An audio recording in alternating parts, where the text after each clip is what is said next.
Praise the lord. ప్రియ శ్రోతలకు యేసుక్రీస్తు నామమున నా హృదయపూర్వక వందనాలు తెలియజేసుకుంటూ ఉన్నాను.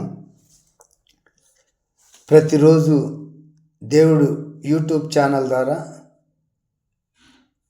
మనతో మాట్లాడుచున్న ప్రతి మాటను బట్టి దేవునికి కృతజ్ఞతాస్తుతులు చెల్లిస్తూ కృతజ్ఞతలు తెలుపుకొనుచున్నాను.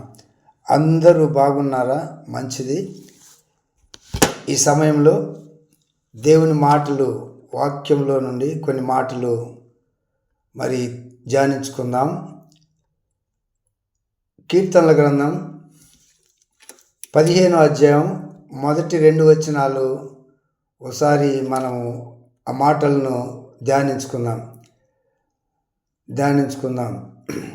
యెహోవా, నీ మందిరంలో నివసింపదగిన వాడెవడు?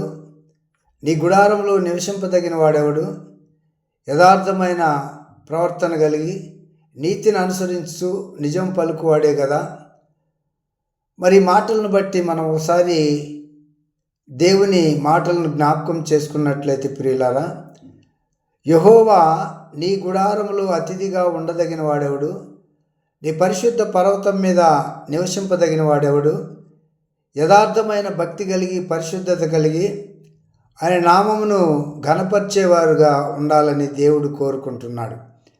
మరి దేవుని పిల్లలమైన మనము ఈ లోక సంబంధంగా మనం చూసినట్లయితే మనము యథార్థమైన భక్తి కలిగి దేవునికి ఇష్టమైన మార్గంలో నడిచినట్లయితే దేవుని యొక్క గుడారములో మనము మరి ఆయన బిడ్డలుగా ఉండటానికి ఆయన మనములా చూస్తూ ఉన్నాడు ప్రియులారా.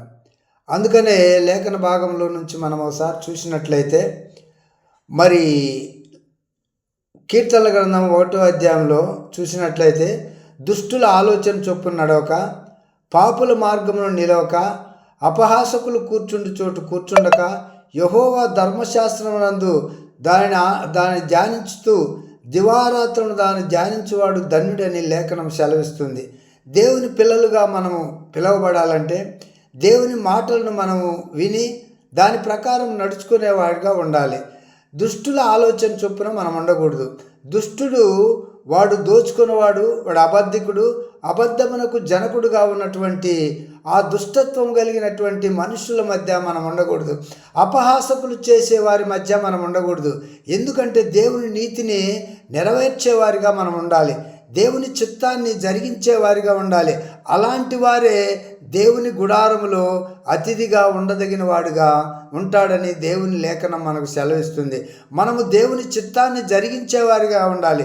దేవుని మాటలకు లోబడి ఆయన మాటల గుండా మనం పరిగెత్తేవారిగా ఉన్నట్లయితే ఆయన మనముల అన్ని విధాలుగా ఆయన ముందుకు నడిపిస్తాడు.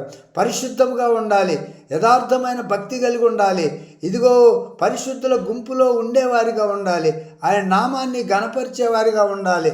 కనుక ఈ రాత్రికాల సమయంలో దేవుడు మనతో మాట్లాడుచున్నాడు.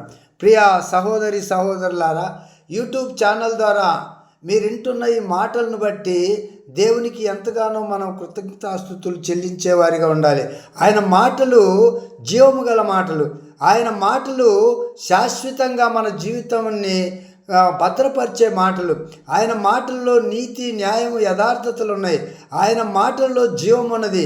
ఆ జీవం మనముల నిత్య జీవానికి తీసుకొని వెళ్తుందని ఈ మాటల ద్వారా దేవుడు మనతో మాట్లాడుతున్నాడు ప్రియుల. మన మాటలకు మరి దేవుడు మరి ఆయన చిత్తమై ఉండాలి. మన మాటలు దేవునికి ఇంపైనవిగా ఉండాలి. మన మాటలు దేవుని నీతిని నెరవేర్చేవారిగా ఉండాలి. అందుకని ఆయన అంటాడు, యెహోవా, నీ గుడారములో అతిథిగా ఉండదగినవాడు, నీ పరిశుద్ధ పర్వతం మీద నివసింపదగినవాడు. ఎలాంటి వాడంటే ఆయన నీతిని అనుసరించేవాడు, ఆయన మాటలను గైకొనేవాడు, ఆయన చిత్తాన్ని నెరవేర్చేవాడు. ఆయన నీతికి తగినట్లుగా మన ఆత్మీయ జీవితాన్ని ముందుకు కొనసాగించుకునేవారిగా మనం ఉన్నట్లయితే ఆయన రాకడలో మనములా ఎత్తబడతాం. ఆయన మనములా నిత్యము కాపాడుతాడు. ఆయన మనతో నిత్యం ఉంటాడు. మన నడక, మన పడక సమస్తము ఎరిగినటువంటి ఆయన మనము పరిశుద్ధులుగా ఉండాలని కోరుకుంటున్నాడు. ఆయన మార్గంలో మనం ఉండాలంటే ఆయన నీతిని నెరవేర్చేవారిగా ఉండాలి. ఆయన పరిశుద్ధ పర్వతం మీద మనం నివసింపదగిన వారిగా ఉండాలంటే ఆయనకు నమ్మకస్తులుగా ఉండాలి, ఆయనకు ప్రియమైన వారిగా ఉండాలి. చివరి దినాలలో ఉన్నాం, అంత్య దినాలలో ఉన్నాం, అపాయకరమైన పరిస్థితుల్లో ఉన్నాం. ఈనాడు ఎక్కడ చూసినా నెమ్మది లేని పరిస్థితులు, ఎక్కడ చూసినా ఇదిగో దేవుని యొక్క చిత్తాన్ని నెరవేర్చలేనటువంటి వారిగా మానవ జీవితం కొనసాగుతున్నది కనుక మానవుడా జాగ్రత్త. ఇదిగో చివరి దినాల్లో ఉన్నాము, దేవుని రాకడ సమయంలో ఉన్నాము.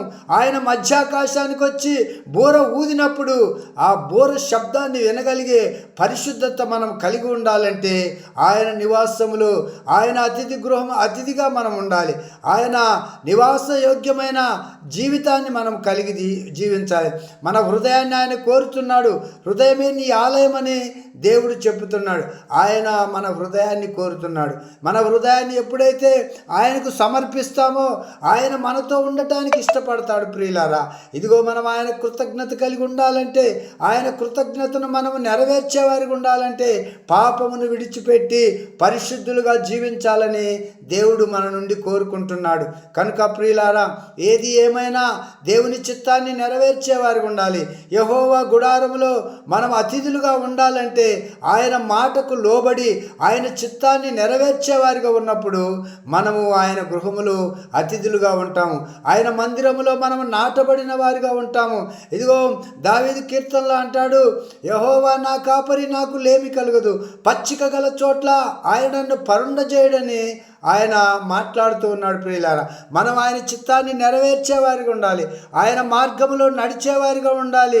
నీటి కాలువల యోరును నాటబడిన వారిగా, ఆకువాడక తన కాలమందు ఫలమిచ్చు చెట్టు వలె మనము నిత్యం ఉండాలంటే ఆయన మార్గాన్ని మనం వెతకాలి, ఆయన మార్గంలో జీవించాలి. ఆయన నీతిని ఎతికేవారిగా ఉన్నప్పుడు దేవుడు మనతో ఉంటాడు, మనములా నిత్యము భద్రపరుస్తాడు. ప్రియులారా, కనుక ఈ మాటలు వింటున్న ప్రియ సోదరి సోదరమల్లారా, దేవుడు బహు త్వరగా రానై ఉన్నాడు. ఆయనకు లోబడి జీవించిన వారు, ఆయన చిత్తానికి లోబడి ఆయన మార్గంలో నడిచినటువంటి వారు ఇదిగో నీటి కాలంలో యోరును నాటబడిన వారై, ఆకువాడక తన కాలమందు ఫలమిచ్చు చెట్టు వలె వారు ఎదిగి దేవుని నీతికి తగినట్లుగా జీవించేవారిగా ఉంటారని దేవుడు ఈ కొద్ది మాటల ద్వారా మనములు హెచ్చరిస్తూ దేవుని నామానికి మహిమ కలుగును గాక. ఆమేన్.